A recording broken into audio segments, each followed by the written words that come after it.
Welcome to the All Jammed Up podcast, presented to you by Music Never Stopped. Today is Thursday, August 28th, and today on the podcast we have D-Law from Mountain Grass Unit. What are you doing, podcast for lot? Yeah. Come be on a lot podcast. Yeah, hell yeah, All Jammed Up. This dude's doing a podcast. If you want to be on some podcast, come give an interview. Hell yeah. Good morning, fools. Welcome to the All Jammed Up podcast. I'm your host, Clint Dotson, and today we have Drury from the band Mountain Grass Unit. Chloe and I got to see them on Sunday in Knoxville, and those boys are just on fire, man. Played at a really small venue. It was just like a tap room pizzeria place, and of course they crushed it. But interview with Drury was fun, man. Hung out with those guys a couple times now. Hopefully, like we're doing with some of these other bands, Dogs, Donato, we can get one at a time and keep cycling through them, because I know whenever I get a chance to see Mountain Grass Unit, I'm going to go see them. But we talk about his early days as a drummer, what he learned at Berklee, his new ventures with the D-Law Coffee Company, and a lot more. I think it's a great interview. I feel like I say that every episode, but most of the time they are, man. We've been doing good with interviews, having some really good guests, and that'll continue, man. So thanks for listening. But yeah, good Chloe's Corner today, too. We recap last weekend. We saw Magoo, Sons of Stars. We saw Mountain Grass Unit. So a good Chloe's Corner there. So let's get right into the episode, man. Mr. D-Law from Mountain Grass Unit. Hey, it's happening. Everybody stay calm. What's the Everybody procedure, stay calm. everyone? What's the procedure? Stay calm. How are you doing, Drury? Good, dude. How are you? Doing good, man. Glad we got to do this. I mean, don't get me wrong, last time was fun with the whole band, but sometimes it's hard to get, keep a flow of a conversation going. You got to pass the mic around. Yeah, that's what I was about to say. Yeah, when you have to pass the mic, Yeah. it's a little bit difficult. Yeah, it's been a couple months now. What, February we did that one? Yeah, and that kind of feels like for me as a, that was like really early on in the podcast, and Yeah. it seemed like I got to interview guys before a pretty big show for you guys. Dude, yeah, that was we really had a good time with that one, and it was pretty fun to hear all the responses, for people that came to the show and stuff. We didn't expect that many people out there. It ended up being a really fantastic night. I don't know if you know this, but that venue, you're able to scale a wall in the back and just jump in. Can you actually? Yeah, and it was sold out so fast, and all the looks from Billy were just fuck it, and they were all just scaling the wall in the From back. the outside? Yeah, Dude. because it's where the smokers thing is on the back side of the venue. No, I guess because it's just like a shed, right? Yeah, and you can go to the next door. There's that brewery. Wow. And you can just scale it, and people were doing that, and there was way too many people there. Wow. I have a yeah, buddy- it seemed packed. But I think it was just late enough where people really didn't, they're like, whatever. Yeah, because everybody who was there, I mean, you just did a 3-hour Billy show, where everybody was doing whatever they do hammered, and then Yeah, that was the thing. I think it was a good show because everyone was slightly elevated by the time they got there, I was just waiting for Billy to come out, because you guys said I sent him a text, and I was Yeah. I was pretty hammered, telling everybody guys, Billy's coming, Billy's coming Dude, out. Yeah, that was right when he was kind of taking care of the baby. I mean, he still is, obviously, I would hope, but, he texted us and was like, hey, man, I'm kind of wiped. I don't think it's Yeah. going to work out. And obviously, we understood. But, yeah, it would have been cool. But we had low expectations just because, there's a lot to ask. The show itself, though, man, went great. Thanks, You dude. guys did the Yeah. Funky Town.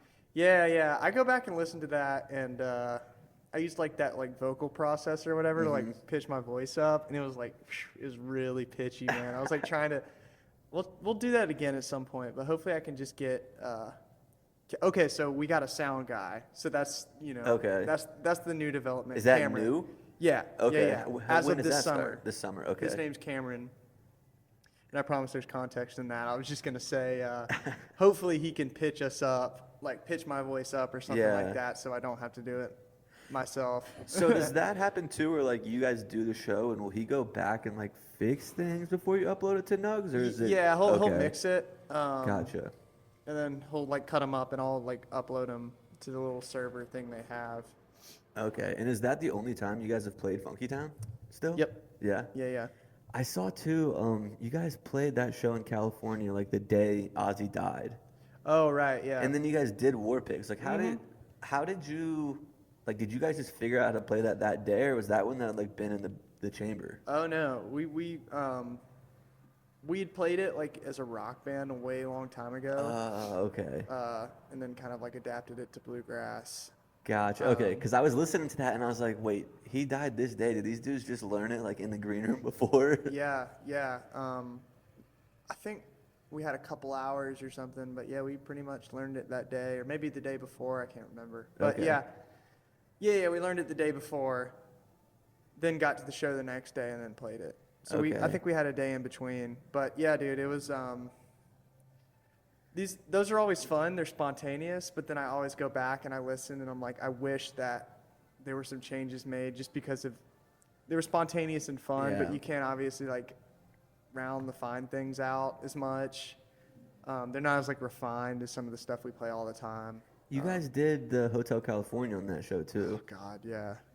What- I what was- fucked that one up? You did? You think Yeah, so? oh dude, yeah. Like all those, that's the thing. It's like, It's so experimental. Like you're not. yeah, it's just spontaneous, and I don't know. I try to let that go just because it's just like it's more for the bit. It's just Yeah. for fun. People have fun just hearing some tunes. Absolutely, and I for try not sure. to be too critical of it. So do you listen back to all your guys' Nug shows? No, just like those. When I'm Okay. like really curious, like I have no idea how that went. Then I'll go back and listen and be like, okay, well, this was either worse than I thought or better than I thought. Most of the time, worse, unfortunately. Yeah, I'd imagine that's got to be like. I think we're all probably like our biggest critics. So you go back and listen to yourself, and you're like just dissecting like every little thing that wasn't perfect. Yeah, I mean, I think that's kind of like what comes along. I mean, you probably don't go back and watch every minute of your podcast. I have to. You have to? I have to You do edit it? them. Yeah, because like. Oh sometimes- shoot! Well, that's true. And like I do hate it. I do. And sometimes I take stuff out because I feel like I'll ask questions sometimes and be like, that's a fucking stupid question. Why would you ask that? Well, I mean, that's the art of the podcast. You have an Yeah. hour and you have to just continue a conversation. Yeah. And some people aren't as good as it as others yeah, too. Like I just you interviewed. got that down. I will say, yeah. Thanks, I appreciate that. Yeah. I try. Sometimes I'm just like, where am I going with this? That's But- okay too. But yeah, I mean, it's like can't remember who the actor is, like Adam Driver or whatever. Like he doesn't watch any of his movies. He does because of that exact reason. Like he's like, I'm gonna go back and watch it and I not feel like like that it. makes you better. Like, I feel like listening to my podcast, because the first couple I didn't do it. And then I would listen to them after I released them and be like, I need to listen to these before because like it's like helps you better framing the questions. Yeah. Because it's like someone will say something and then I'll be like, oh, I should have steered him that way instead of like, I was really bad at just like, I need to ask this next and then ask you a question. Like I wouldn't even listen to your questions. I'm just Right. thinking how I'm going to frame the next How one. you're gonna do that? Well, I mean, when you first started out, I feel like that would be like a struggle, just Yeah. because like you don't know the continuity of it or whatever. Good word. Good word there. Continuity. Yeah, that was good. The word of the day. We had, so like if you listen to the podcast, like the Thursday we do the Chloe's Corner things with her. Sick. And one of the episodes, what was the song that you said? One way or another. She was like mountain grass. Oh yeah, right. Yeah. I remember that. Yeah. So you guys got to do that one soon. Yeah. What is the actual title of that? Is it Blondie? It's Blondie. I think it's one way or another. Okay. Yeah. Yeah. And there is like one of the breaks between like the verse and the chorus. There is like a pretty perfect like segue into a jam. Cool. At least I think. I mean, my ear could be totally wrong, but Maybe we'll check that one out. But I have to sing like Blondie in order to do that. Maybe Josiah could take that one. Maybe I'll tell Gramps that he has to do that one. does he sing a lot? Yeah. Yeah? He's a great singer. Honestly, all those guys sing. There's no bad singers. Like, I feel like Sam just does like a stand-up routine, like in between songs. yeah, Sam's a. He's always got the zingers. Yeah. He, man, we were playing in Portland in late June, I think, and Sam was just on fire. Yeah. Yeah, no, like he was just. I mean, he was killing it. He had the whole place laughing. It was really fun to watch. That's fun. And Luke, he doesn't add much throughout the thing, but when he does, it's pretty funny. He'll come in there and add something, and it'll be pretty funny. It seems like you guys all do a pretty good job of like sharing the spotlight, like not just musically also, but even like in between. Because you guys are, I feel like, after every song, you're interacting with the crowd at least a little bit. Yeah. Or like before a song. Yeah, no, I mean, I think it's really important to, I don't know, you watch people like Sam Bush, one of the greatest to ever do it, and one of his specialties was keeping the crowd engaged, you know. Yeah. They came to see the songs and hear the songs, but making it a more approachable way by talking to them and making it fun, I don't think hurts. I think there's a line though, because like you can definitely like annoy people, Yeah. and we have before. We try to gauge it. We were talking about that pretty recently. It's like kind of just getting the general vibe on what needs to be done in that particular type of crowd. What do you think, like, when do you think it's like, hey, maybe play into the funny stuff more, or maybe tonight just like, let's try to stick to the music? How do you kind of gauge it? Well, honestly, it's kind of funny. It's like the rowdier it is, the less you want to talk, just because, I mean, the Orange Peel is a great example. It was a fantastic show, and it was a great crowd, but it was loud in there. Like, people were talking a lot, Yeah. you know what I mean? And one of the things you kind of have to do about that is just, you know, let them talk between songs or whatever. Like, you don't need to be the center of attention. Trying You to know, be like, trying hey, talk listen to me. Yeah, listen. yeah. So, like, you know, they're having a good time. They're listening to the songs. They're saying whatever to their buddies because it's later, you know. They've been seeing music all night. Versus, like, a quieter crowd where it's just dead silence between songs. That's when you kind of crack a joke, you know, because they're listening or just try to catch their attention. Yeah. Try to, by the end of the show, like, make it a little less awkward with the people, you know. Like, all right, we played our last song. Thank you. You mentioned Sam Bush like being a legend, and that's one thing we didn't really get into too much when we did the interview last time. And again, I think it's the problem with the bigger group interviews. But anyways, we didn't really talk at all how like you kind of got to where you're at. Like, what was the mandolin the first instrument you played? Like, what kind of wanted you to steer towards the bluegrass direction as well? Yeah, I think, yeah, mandolin was my first instrument. Luke was playing banjo at the time, and his brother was playing mandolin. Okay. And I think I kind of just picked up mandolin because Luke's brother was playing it as well, and it was like kind of time for me to learn an instrument, and I thought it was pretty cool. So you and Luke have been buddies for a long, long time. Oh, right? yeah. Very, very long time. I've seen the famous picture of you guys as kids at the Ryman. Yeah. And man, even longer than that, I really and truly don't remember when I met him, which is how, you know, long it goes back. I don't think I really had a development of memory yet. But So, go ahead. I'm sorry. Sam, same way. I mean, I met him in 7th grade or so, and we've been what now is almost 10 years, you know, 8-10 years. But I kind of put the mandolin down for a minute because I just really didn't get like a bug for bluegrass yet, you know? And like I kind of was just like, I mean, I played it, and me and Luke played some times, and I played with my dad and stuff, and I sort of shifted my attention to drums, and I drummed for a while. Okay. And that's kind of what I thought I wanted to do, and I was in a rock band with those guys. With Luke and Sam? Okay. Yeah, and our other buddy Nick. And we did that for a while, but I think eventually like the bluegrass thing came to light. I give the credit to Luke just because we were at a festival that I've been going to for a long time, but you know, never really had this spark that he did, like to be like, hey, let's play this, you know what I mean? And kind of got me fired up, and Sam got an upright bass, and we started all learning together. And you guys were like in high school at this time, like I was in 8th grade, I think. Okay, gotcha. Yeah. So just right about high school. Yeah, Luke and I were doing bluegrass. We had already switched to sort of acoustic music. We were doing like an acoustic duo, but we were playing more like, you know, 70s rock covers. Yeah. And then once Sam started getting in there is when we really started like getting serious about making it bluegrass, you know. Gotcha. So you weren't like, when you were like in middle school, you weren't listening to like traditional bluegrass or anything. It was kind of Luke like, hey man, keep checking this out. I mean, I had been listening to it my whole life. Okay. Just because I'd been going to that festival my entire life, Yeah. but You didn't like dive into it really. I didn't really dive into it, you know, Okay. and I'd be lying if I said I was like super, super into it. Honestly, my first love out of all of it was Grateful Dead music, you Okay. know, and I kind of went through that direction to get to bluegrass. So when you were playing drums, were you still real into Grateful Dead then? Yeah, I was into Grateful Dead when I played drums. It was like right when I was getting serious about drums is when I was really into them. Okay. Yeah, and I just did that a lot, you know, blues rock, funk, all that stuff. Do you think that this might be a really silly question but the way I hear it, like, specifically in that War Pigs cover, it almost seems like some of the notes you're playing, you're like playing the drums part of that song with the mandolin. For sure, yeah. So does playing the drums, like, do you think that kind of helped you with mandolin in any way? Totally. Yeah? Yeah. Okay. Yeah. Nice. Yeah. No. Yeah. That you nailed it.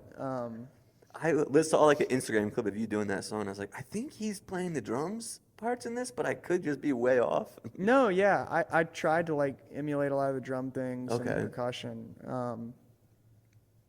Back when we first started making like the way we play songs in Mountain Grass Unit, me and Luke were both drumming and drumline at high school. Okay. And so we took a lot of those little like, drum things and put them into songs and stuff like that, like cool little rhythms or something that Yeah. we thought was cool. So going Yeah. off of that question, then, like, I know typically in like bluegrass when there's no percussion, the bass is kind of keeping the rhythm. You're able to do that with the mandolin as well? Yeah. So like traditionally, what you're supposed to do is the bass is playing the Yeah. 1 and 3, and you're playing the 2 and 4. Okay. But that gives you doom doom doom. But then when you talk about a song that's got like a funk feel, like doom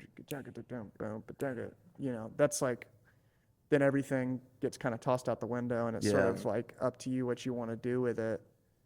So we try to keep a healthy balance of that, like funkier songs where I'm sort of like creating the percussion for it, and then ones where we're traditionally sticking to the bluegrass beat. And then a lot of them we do like, we call it bluegrass feel and halftime feel, Maybe we'll do the verses in halftime and we'll do the chorus in bluegrass feel, Yeah. Get to the chorus, doom cha doom cha doom cha doom cha, So the dune is supposed to be like Josiah, the is you? Mm-hmm. Okay. Yeah. Gotcha. Mm-hmm. Nice. I feel like I'm in a Berklee music class right now. Yeah, dude. How was that being I don't know much about Berklee. I know like Charlie Puth and John Mayer and like these guys Yeah. went there. So like being a bluegrass like musician, how was that like different for you? Or was like quite a bit of bluegrass guys there? I mean, there was a ton of bluegrass guys Okay. there. So it's not like kind of like a smaller, like a weird niche part of the program? I mean, it's smaller when, Okay. when you look at like the majority, but Mm-hmm. no, there was plenty of bluegrass there. There was no thirst for bluegrass. Like it was there, old time Celtic, all of the Yeah. string related musics, what am I saying? I meant to say genres. I said musics. Yeah, because I feel like it being in Boston too, like there's not like, I mean, I could be wrong, but I don't think there's much of like a bluegrass scene up there. Oh, there is. Oh, really? Yeah, totally. Okay. It's like a different vibe, but they've got a lot going on there. But I didn't know that, really. Yeah. I mean, I kind of just thought I was going up there and like was just sort of kind of gonna pave my own path there, and boy, was I wrong. I mean, there was millions of people that had been doing it up there in Berklee Yeah. for a long time. And I got my ass handed to me, and it was great, What do you mean by that? Like, how'd you Well, I get? just mean like, I think I just realized like, you had Berklee's weird because you got to go through this cycle of you getting there thinking you are good, getting torn apart because you're not good, and leaving not caring that you are good Okay. or you aren't good, because that's not what it's about. You know what I mean? And I think that's what, if anything, I learned from it. It's just like, it doesn't matter, That's not the point. You're taking these skills that they're teaching you not to get better and be better than everyone. You're learning these skills to learn how to take any situation and any musical context, if it's, down to the simplest thing or the most complex thing, and hopefully be able to figure it out.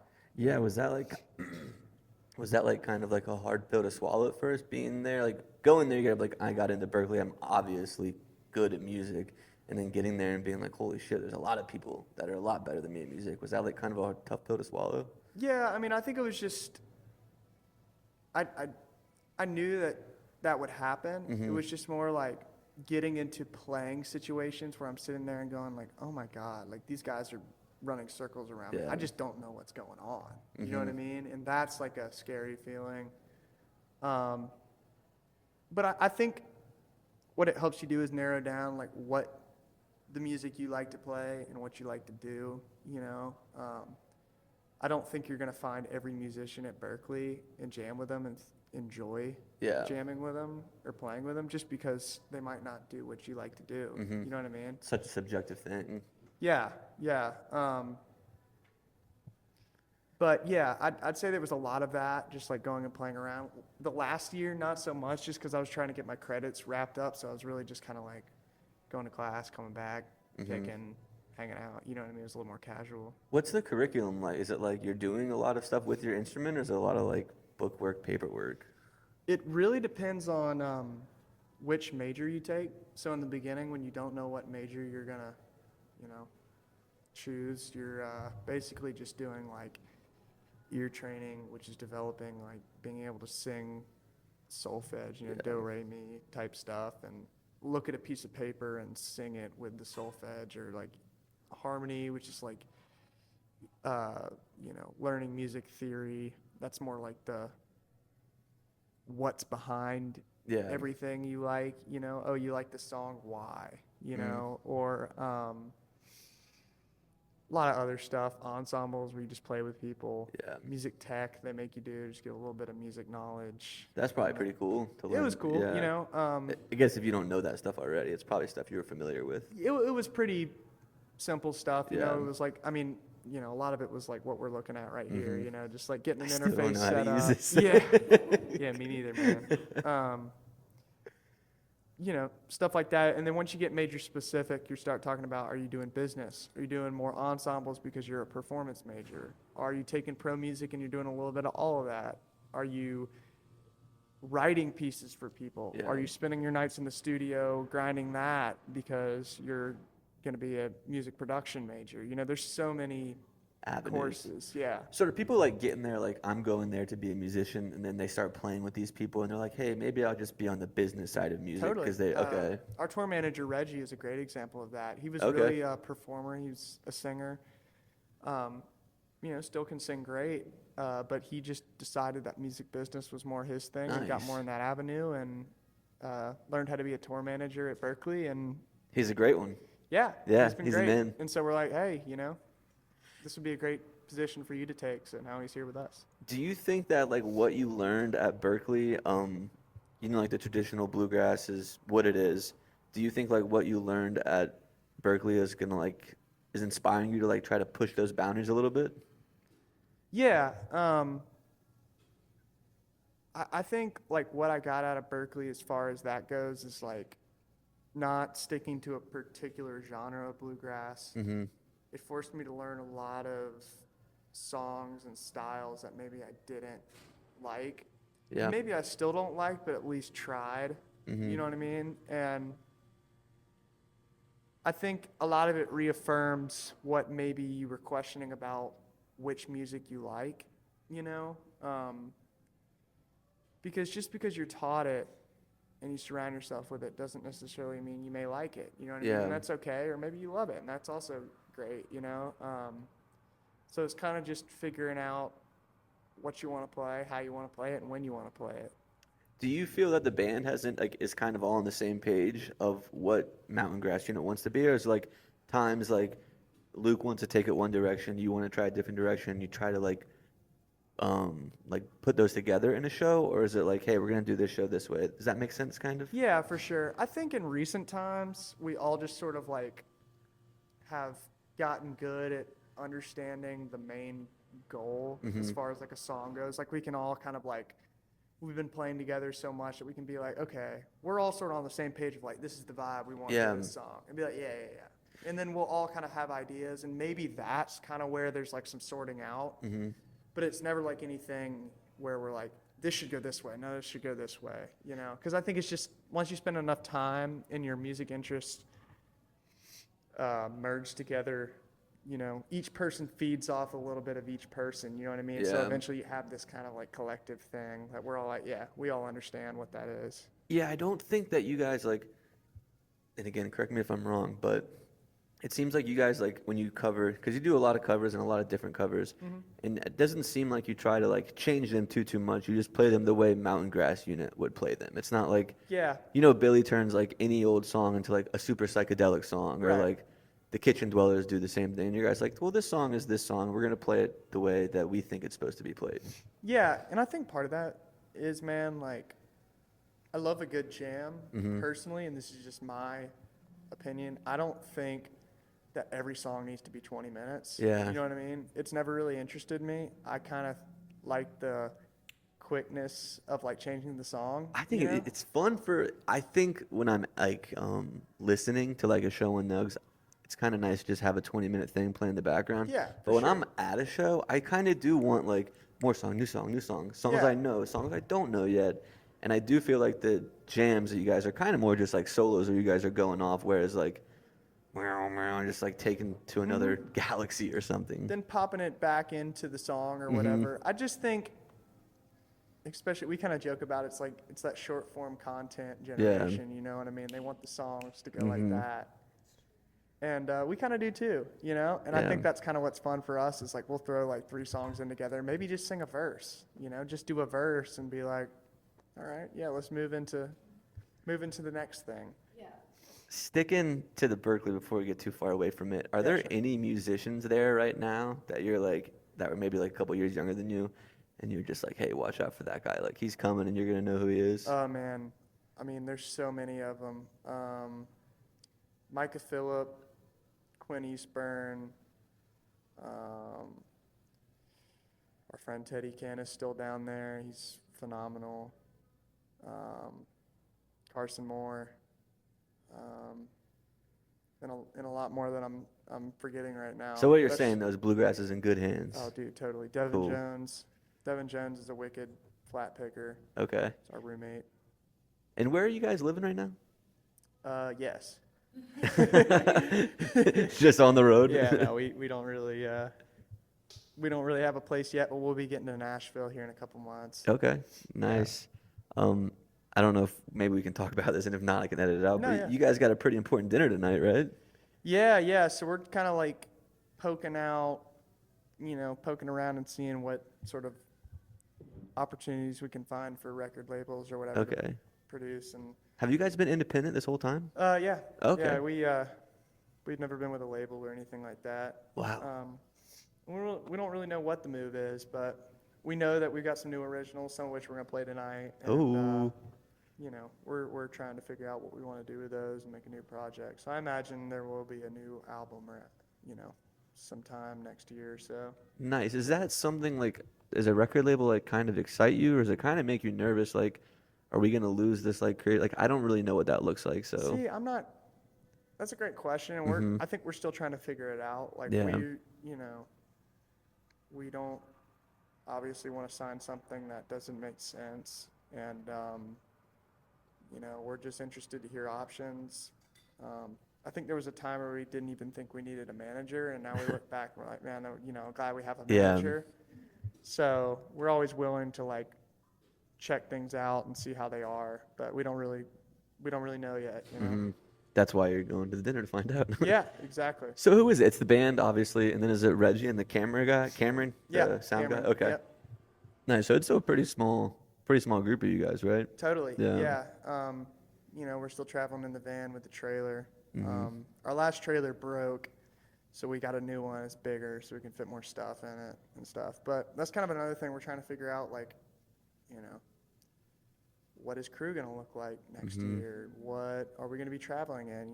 The van's great for now, but I don't think it's going to last a whole lot longer. Yeah. Or at least not be in the shape we want it to set out on a tour. And you guys did a huge tour this summer too. Like you guys are playing shows like every day. It seemed like. Yeah. It's really been crazy and a lot of fun. Like, it doesn't, we were just home, and it was like, it kind of feels like sometimes being at home is a little bit more of a situation for me, just because like I don't really know what to do with myself. Yeah. It's good to know, like, okay, I'm playing this show tonight. Everything around my day revolves around getting to the show. Mm-hmm. Yeah, like even like I was thinking about that on the way here. Is like you guys get here and it's like you're doing the podcast and you gotta go do sound check. You gotta go to dinner with this guy, and you're doing all this shit before you even do it. The one thing you're here to do, which is play the show. Yeah, dude. It's got to Yeah. make your day like just fly by. I feel like. It does fly by, yeah, and it's really crazy, like, when you look back on a month, how far you've gone and stuff, but I don't know, my mantra, I guess, is to just kind of take it day by day, Yeah. and just worry about the gig, because I think at least for me, it's pretty easy to get. I'm pretty easy to get stressed out if I start thinking about every single gig I gotta play Yeah. and all the logistics that go into it. Although those guys help a lot more with logistics than I do. Yeah. Well, the good thing Reggie is particularly. you guys never have to hire a social media guy because you guys do pretty damn well yourselves. Yeah, man, that's Luke. He's really good at that stuff. Who put together that Pawn Star skit that you guys did? Luke. Yeah, man, he's pretty wicked at the edits. I wouldn't have guessed he'd be like the funny brains behind it all. Yeah, dude, you should see him. You should see him go to town on one of those videos. Like, I see him do like he does like the guitar classes too, and like even those little quick videos look put together pretty well. dude, yeah, he worked on that guitar class. He's been doing this intro. So people have been telling him for his Patreon he should do like a theory introduction guitar class. So he sat there and tried to figure out from square one, how will I teach theory from the beginning to where I think they should be at the end of this course. Yeah. And I'm like, oh cool. So you how long have you been working on this? He's like, probably March, April. I mean, he's really been putting in like a long amount of time to teach people, the fundamentals, stuff that, he's been knowing for a long time now, Yeah, and it's crazy to think that like that in itself seems like a full-time job, and it's like he's still Yeah. going up there every night and shredding. That's how he's getting so good at these edits is like he's doing a lot of that for his Patreon and stuff, and I need to join the Patreon, dude. I'm trying to learn guitar. I need yeah. to join the He's Patreon. got like vlogs and stuff on there. I'm Okay. like the lowest tier, I just so I can just pop in and like not feel bad about asking them to send me the videos. He will anyway, but I just feel like it's like Gotta show nicer some love. way, yeah. Let's talk about, you graduated, musician, but you're also becoming a businessman. Yeah. Tell us about the D-Law coffee. Dude, yeah, I've How'd there's you been co- some recent developments. So I Okay. just bought a coffee roaster. So you're gonna make your own beans? I'm making my own. I actually Hell got yeah. some in the van. Okay. I'll toss over to you. But yeah, I was reselling. I was working with a company and like reselling coffee, and I just feel like that's just like no one really cares about that. So I'm roasting it myself. I bought a 1 kilogram coffee roaster the other day from St. Louis. Drove it back to Birmingham and been teaching myself over the past couple of days how to do it. Once I get to Nashville, I'm gonna start getting serious about like shipping it out and stuff. What made you want to start that thing? I just love coffee, man. Yeah? I drink a ton of it, and it's probably not good, you know what I mean? But it's like my one. It's really my Vice. one vice, Yeah. dude. There's definitely worse things you could have vices for. Yeah. It's just I've kind of always been that way. I kind of blame it on my dad because he's just always been that way as well, And one of my dearest family friends roasted coffee for years, and when I was little, I used to go in there and like see him do it, and so I'm excited to be able to do it on my own, Yeah. And my plan is to sort of have a little bit of a warehouse or something where I can just, on off times go over there and roast it. It's really fun. I'm thinking in my head, like, y'all are crazy for taking on these extra ventures while doing all this touring. But I'm sure it's kind of nice to have, like, an outlet that's not being on stage. For sure. And even further from that, it's nice for me to have an outlet that maybe doesn't pertain to music all the time. You know what I mean? Because I just, it helps me separate it. And when I come back to music, like I just came back last night after focusing on coffee for a little bit, and it was so nice. Like, it was Yeah. like, man, it seems so fresh and new, you know what I mean? And like, that's what I love about it. But yeah, I'm excited. I think what I'm really looking to get out of it is people like seeing the brand, and I got an artist working on all of the covers and stuff like Yeah. that. And yeah. Yeah, we don't have a coffee maker right now. We only have an espresso machine. So Gotcha. I think we crushed that whole bag that you sent of That us. stuff for the was espresso. good. Yeah, it was good. I was drinking a lot of that too. Yeah. But my covers were shitty, and then when you start thinking about like shitty covers and We have the tie-dye sell- zebra or something, right? He's wearing like a shirt and it's like a tie-dye. yeah, dude. So off the record, that's all AI. Oh, Yeah. Drury, I no. know, dude. I know. And I got toasted for that.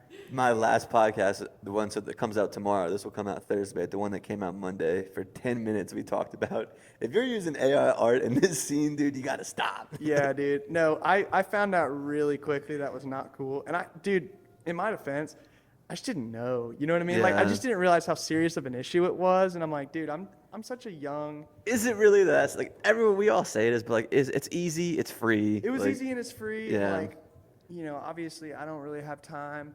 So what I did was like scratched everything off, started doing all my own. Well, okay. The one that I sent you, the cowboy blend or whatever, the hightail, Yep. made by me.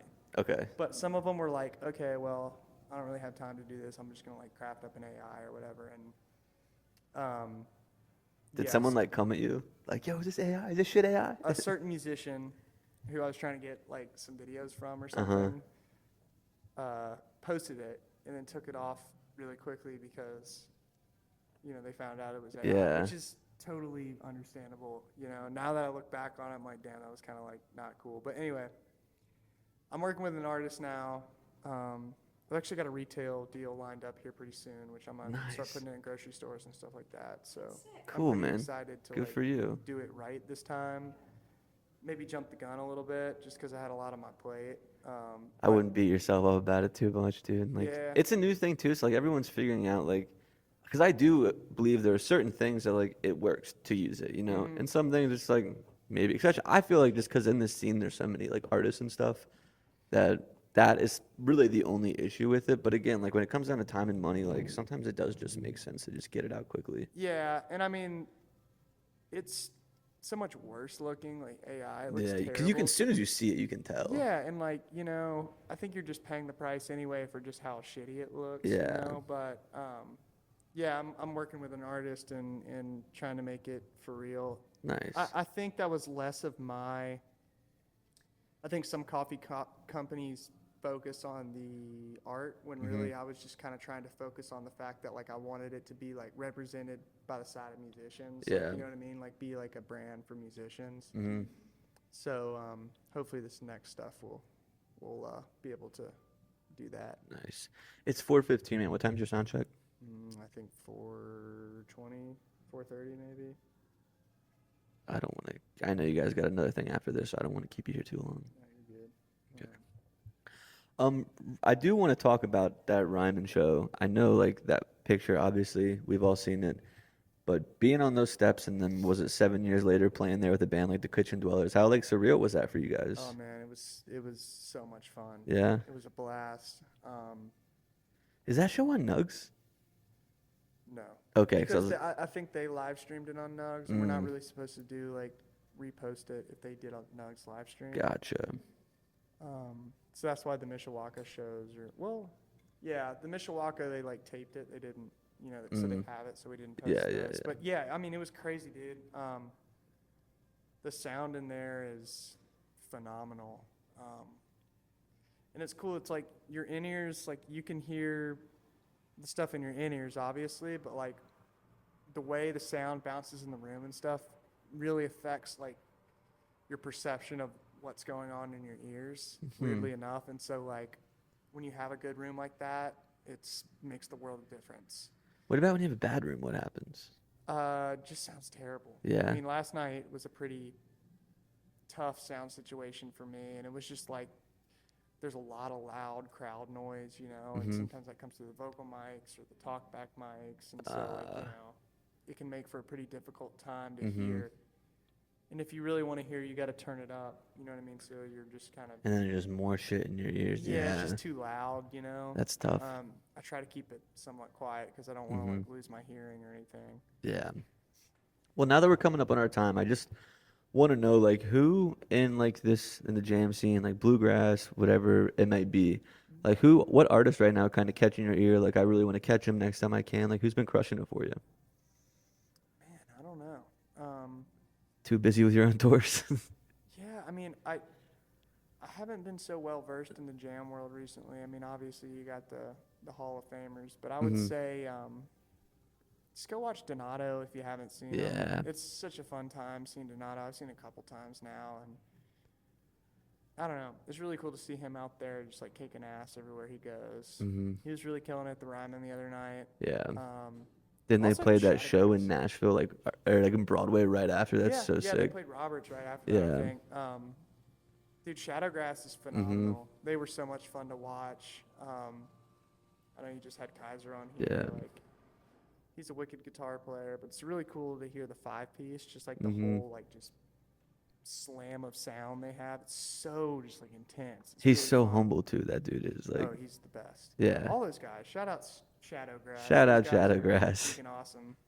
Go see him if you can. Go Oddly, see Shadowgrass. Yeah. I saw Shadowgrass played before Donato at Mountain Music Festival, Oh, there you go. and Donato came and sat up with Kaiser George and them, Cool. and that was really sick. Yeah, I saw a really cool Grand Targhee the other week.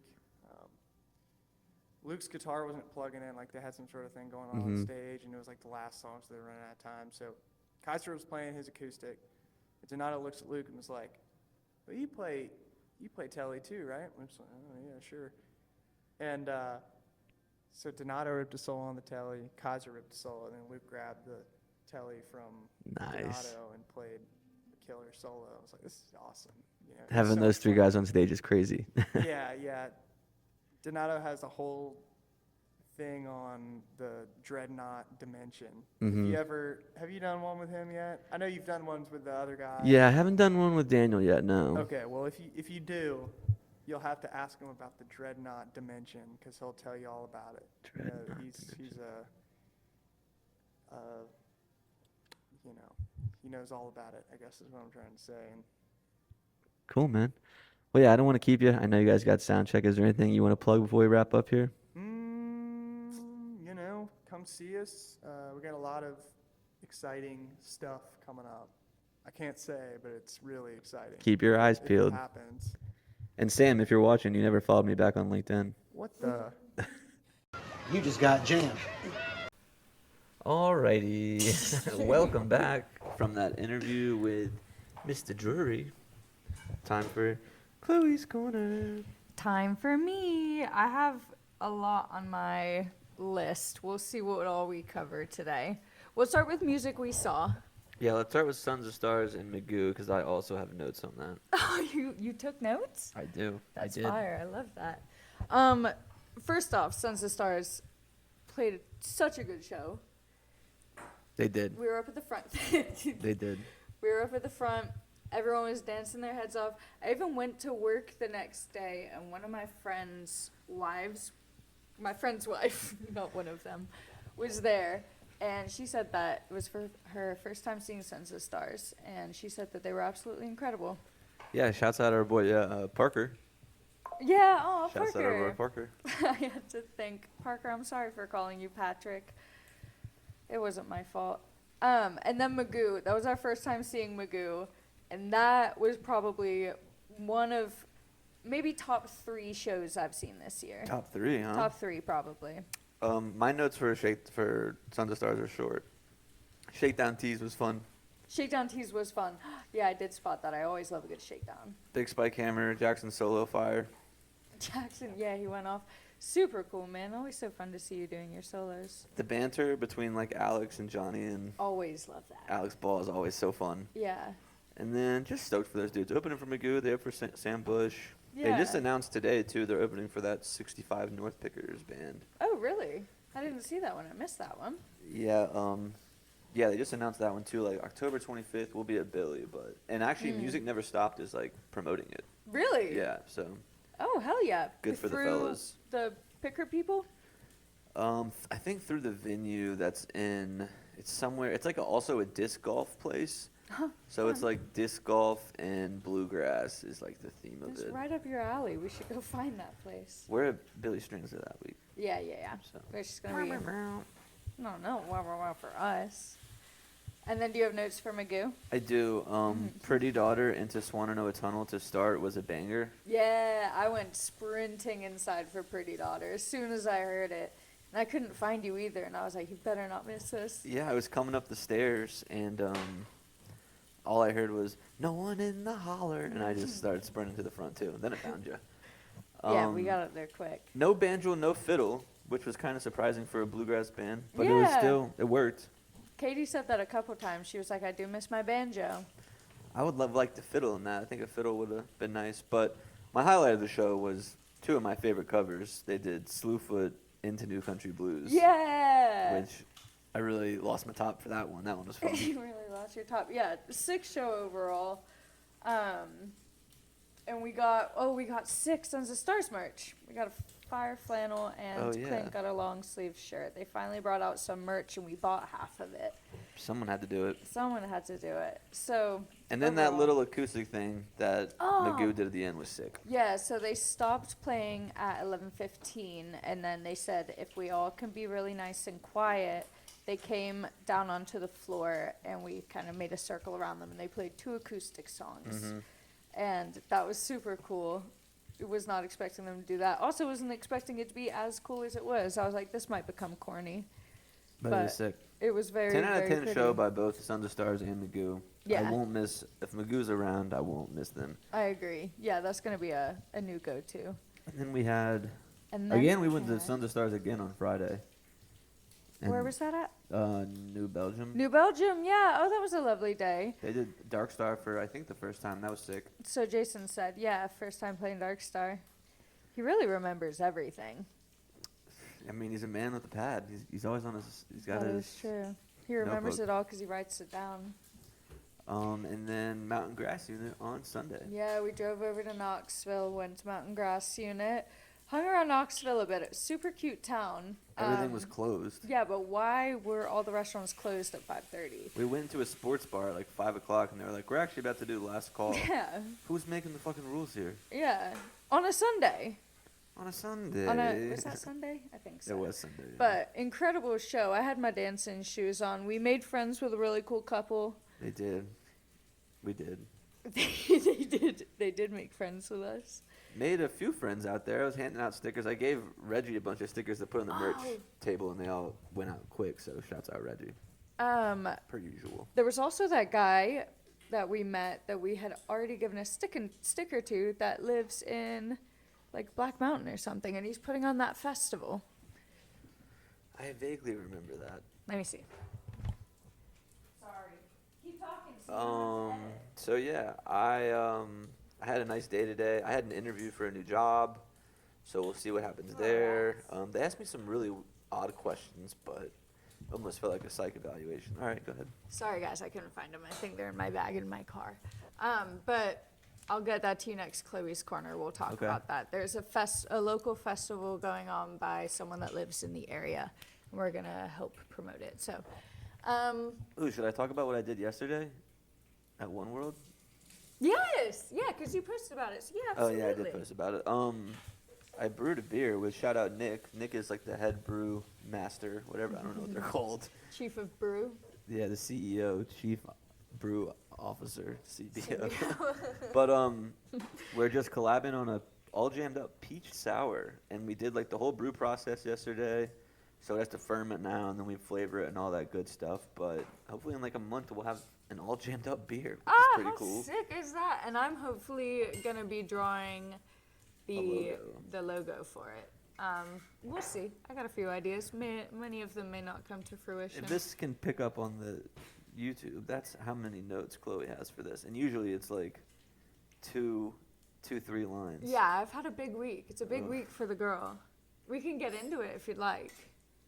Oh yeah, What let's was get that into face it. at? I was reading some, but I don't think they're for Chloe's Corner. I think they're just for other tangents in your brain. Oh, yeah.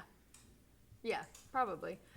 Okay, so there's been a lot of new music coming out lately, as of like the last month or so. I've been trying to remember to go back and listen and make my opinions on them. So this is. Do you have the one for the start. new Sabrina Carpenter album?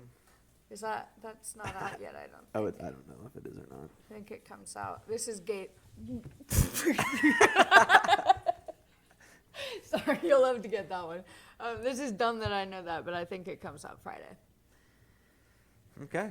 The girlies be talking. Anyway, no, so I'll start with the most relevant to the least relevant because there is a couple non-relevant Okay. items. First off, Daniel Donato's Cosmic Country came out with Horizons, the whole new album. We listened to it over. I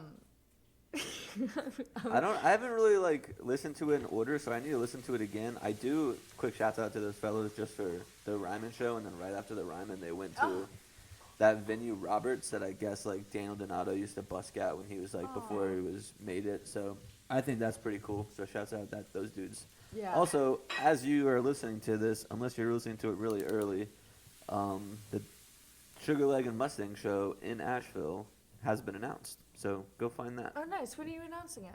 I think it gets announced tomorrow at 10 a.m. Nice. Oh, yeah. Ooh, So that's today so at exciting. 10 a.m. When you're all listening. Okay, so my little notes on it. Hangman's Reel is my favorite. It is just purely instrumental, and I believe all of the instruments have a solo in it, and that's what I love. That was 10 out of 10 for me, that song. Can I interject real quick? Absolutely. That video of Mustang just going off. Oh, yeah. Yeah, that was sick. That was at the after thing, Yeah, that was at the Roberts. Yeah, that solo he did was intense. We might have to watch that on the TV later. He'd just be slapping the shit out of that. Yeah, I love watching people do that. Jackson gets to that too. Not as intense as Mustang. That was crazy. Anyway, my other notes. Hangman's Reel. Okay, so I really love the mouth harp in it. I've been wanting to get one, but I'm scared of chipping my tooth because I have very weak enamel. So I'll keep you updated on that. I also really liked About the Angels and Translation. Those are my notes for the new Daniel Donato album. I rated it an 8.5 out of 10. 8.5. What's a 10 out of 10? 10 out of 10. So, song, I said earlier, was Gild the Lily. 10 out of 10 song. Beautiful. I don't know if I have a 10 out of 10 album, truthfully. Yeah, that's a tough one. I don't think that exists, maybe. What's yours, Sam? Huh? Carter 2. Oh, mine might be Jagged Little Pill by Alanis Morissette. What about, no, you really like that Kendrick Lamar album. Damn. Yes. But that also has like 8 or 9 songs, and I feel like that's kind of a cheap way to get. But there are no misses on that album. Yeah, it's an album, and you like Yeah. every song of it, so. Jagged Little Pill, though, has got a lot of bangers on it. Shouts out Alanis Morissette. I don't know much of the Alanis Morissette other than, like, the bangers. That whole album. You know an entire album? You probably do, too. If I played it. They made a damn musical about that. A musical? What musical? Jagged Little Pill. I only know Rocky Horror Picture Show, Fiddler on the Roof, The Greatest Showman. The Lion King. That is a musical, isn't it? Yeah. I've seen Stomp. that on Broadway. Rent. I haven't seen either of those. Don't even know what they're about. Actually, I do because I listened to the Jesse interview and he mentioned them. Les Miserables. Grease. Yeah, I haven't seen that. I don't like Grease. Annie. Don't like Annie. Don't like Oliver Twist. Those are just all the ones. Those are just all the ones I know. That was crazy. That was really good. I'm somewhat of Shakespeare plays. Yeah, good. Nice. Hamlet, Romeo and No, Juliet. those aren't like musicals. Oh yeah, those those are are just actual plays. plays. Okay, you're right.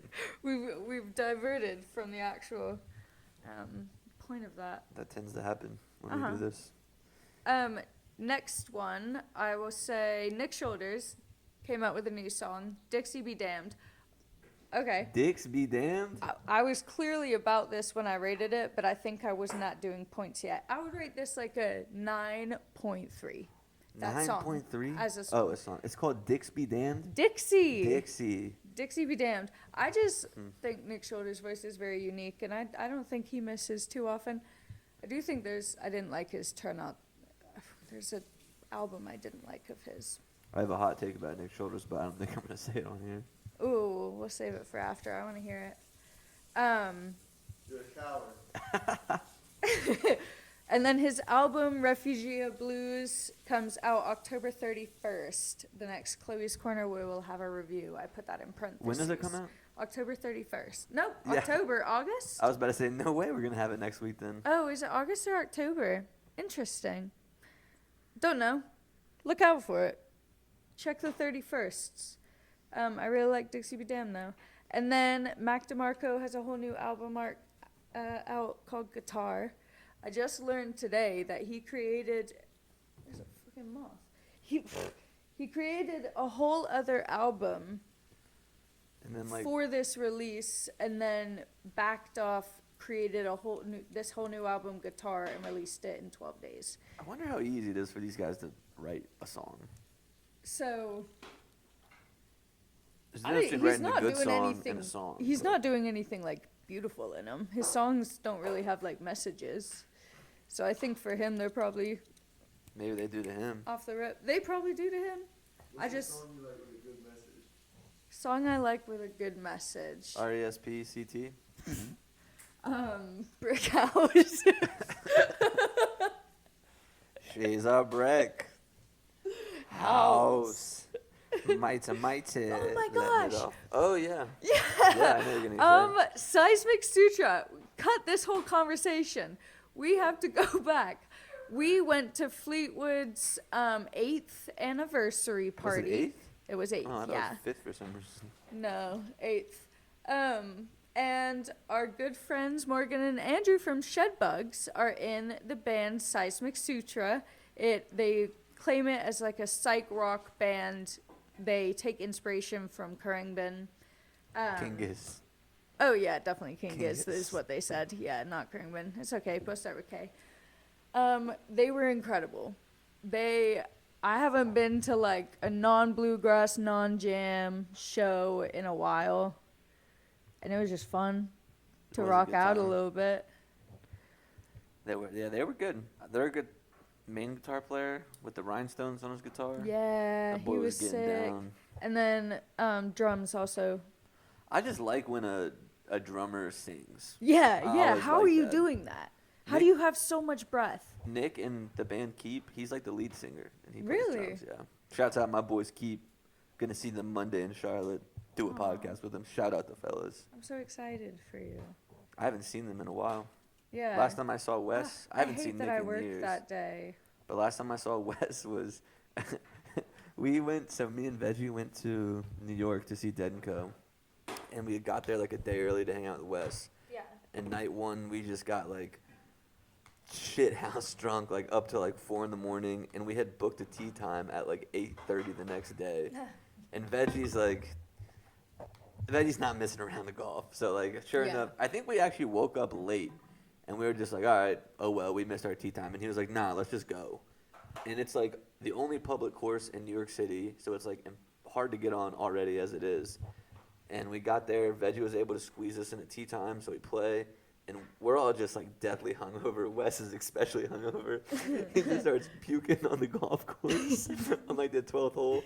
And he's like, all right, guys, I'll see you at the clubhouse. And he just like walks off. And then all I had to do was bogey to break 80 on hole 18, and it just started dumping like torrential downpour. Lost my drive, got a double bogey. Ugh. Didn't break 80, shot 80. And then Wes was gonna try to get like miracled and come to the show, Yeah. and we took the train to, I think it was at Citi Field to the Met Stadium, and we get there, and Wes is just like, all right, guys, I don't have this in me. I'll see you later. He just gets back on the train and goes home. Honestly, good on him for being honest. Yeah, I mean, that was a fun night though. That was when we met the Grateful Dead historian, and then we ran into him again in Raleigh, our Bristow. Shouts out that dude. I can't remember your name right now. Yeah, I remember you told me about that. That is super He cool. found me on Instagram. He's like, you wouldn't have this. He sent me a picture of me, him, and Veggie. He's like, this wouldn't be you by chance, would it? Yeah. I was like, yeah, it is. It Dude. actually is. That's Legend that so guy is. What else you got? What time are we at? 16 and a half minutes. Okay, so I can get into my little discussion. Back to Mac DeMarco. Okay. As long as it's not Charlie Crockett. I'm done with the Charlie Crockett discourse. No, yeah, I'm done with it. I'm done with all of that. Ugh. But God bless the man. Still make good music. Okay, so back to Mac DeMarco. I'll mention the songs I liked. Nightmare, Phantom, and Rock and Roll. I thought those were the 3 best songs. You don't think Nightmare or Phantom have any deeper meaning? Let me listen Message? again. Let me listen again. She's might do. Do you think it's easier for a female or a male singer to be bad at singing and make it in the music industry? I don't know. Hold on. 'Cause, So, yeah. who like a man or woman worse? So, say you have a terrible male singer and a terrible female singer, but their stage presence is great and they make good music. I think it's equal. Like Do you think so? Yeah, like if you're a good like Trey Anastasio is not a great singer, but he's really good at guitar. Name a female though, because I can't really. The girl from Khruangbin, she's not. She like doesn't sing though. Yeah, she does. Oh, is it? No, Yeah. Maine? She sings. I don't know if she. Yeah, but there's a difference between like a backup singer and a lead singer. I think like all those pop stars, like none of them are like crazy good singers. A lot of them have like auto tune, but they're like good at dancing and good at being on stage. So and it works. Why do you ask this? Who do you have in mind for this? I couldn't think of a female that I thought was a bad singer. And because Mac DeMarco is not a good singer. I will say, he does not have like a nice voice really in any way, except he can kind of like, it's soft and it's like. I don't think there's anyone that's like a bad singer though, that's like made it. Like no one's singing and you're like, fuck, turn this off. No, but that's the whole point, because it sounds good because the music is so good and they can like work with it, but it's like not good. Sound off in the comments what you think. Yeah. Because I can't think of like a female that I would think like Avril she doesn't Lavigne really is sing not that like good. A good singer. That's just someone who came to my mind. Avril Lavigne, yeah. I guess she doesn't really sing, but that's also kind of that style of music. They're just yelling. Yeah. Anyway, so that was just one of my thoughts that came up with me listening to the Mac DeMarco album. It was just that debate on if a female could make it as a bad singer in the music industry. I think sometimes too, like having a bad voice isn't necessarily a bad thing. Like, you can have like a bad, like a unique voice. Well, that's what like I would claim. Like Daniel Donato is a unique voice. Mac DeMarco is a unique voice. Sugar Leg is a unique voice, and they're all like, it works. I also think like the jam band's kind of like dominated by dudes, so it's hard to like think That is true. I mean, I'm thinking of like Molly Tuttle, Sierra Hull, Sierra Farrell. Sierra Farrell is a fucking queen. So like that's all people that. But like I said, if you think about like the pop people, like who's that one girl? Tate McRae. I have seen so many videos of her. JoJo Siwa. And I have JoJo Siwa's. Okay, you did it. Yeah, JoJo Siwa. Yeah. So there is an example. I fuck with it. I fuck with the whole thing she's doing, truthfully. That one song is a banger. I can't think of the words. And then my last song recommendation, Ed Sheeran, new song out called A Little More. I have always loved Ed Sheeran. I think he was one of my first concerts. He was my first concert. And I gave this song an 8 out of 10, which not a perfect score, so it's okay. But 8 out of 10. Really like Ed Sheeran. Go listen to it. Also, there's a new Kings of Leon song with Zach Bryan. Not worth a listen. Yeah, I didn't even. It's not on my notes. It just came to my head. I started writing it because I was excited about new Kings of Leon, and then it scrolled. I like their sound. Yeah, I haven't. Yeah. All I know is the sex is on fire. Don't they have another one too? Yeah, they have quite a few. No, that's Foo Fighters. No, that's Foo Fighters. Yeah. Foo Fighters. I guess Foo Fighters are definitely better than Kings of Leon. Oh yeah, I do. Love Shouts Foo out Fighters. my boy Evan Papier. Shouts out V from Instagram. Shouts out Just Afton Prater. Just Tatum. Shouts out that dude. The guy that's. Oh yeah, get on the podcast, brother. I'm trying. Answer the DMs. Well, good. I gotta get my people to get in touch with his people, which Yeah. I'm sure means I have to get him to answer my DMs. Yeah. All right, is that all you got? That's all I got, baby. Alrighty, guys. Have a great weekend. If you're in Asheville, see you at the Boomtown Festival. Oh yeah. Papadozio. Yeah, so have a great weekend. We'll see you on Monday with Ethan Heller from the Snosberries is back. And yeah, have a great weekend. And remember, wherever you are right now is exactly where you're supposed to be.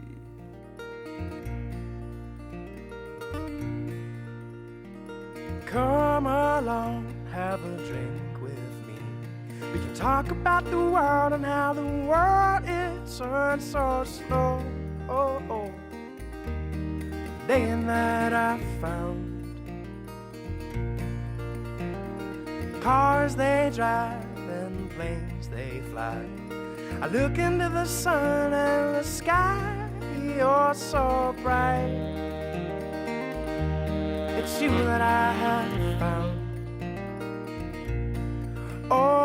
I know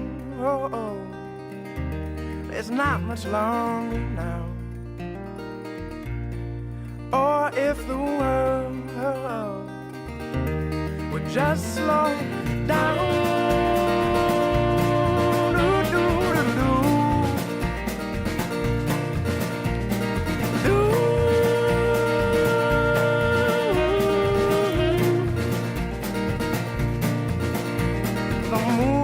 Stars, they sail across the sky, and I could watch you dance all through the night. When the rhythm is right, oh, and I know the sun is rising now. Or if the world would just slow down.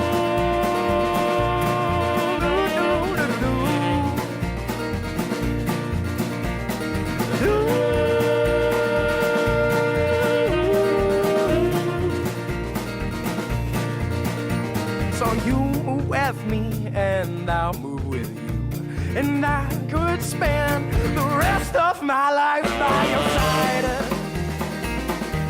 It's you that I have found. Oh, and I know it's not much longer now. Or if the world would just slow down.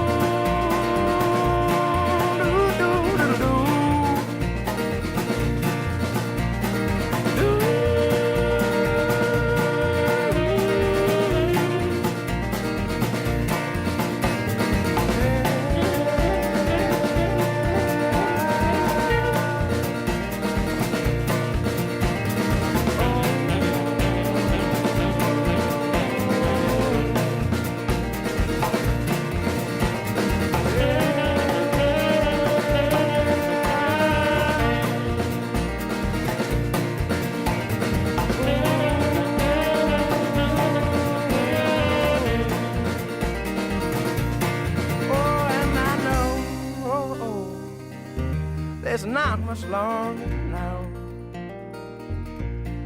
Or if the world would just slow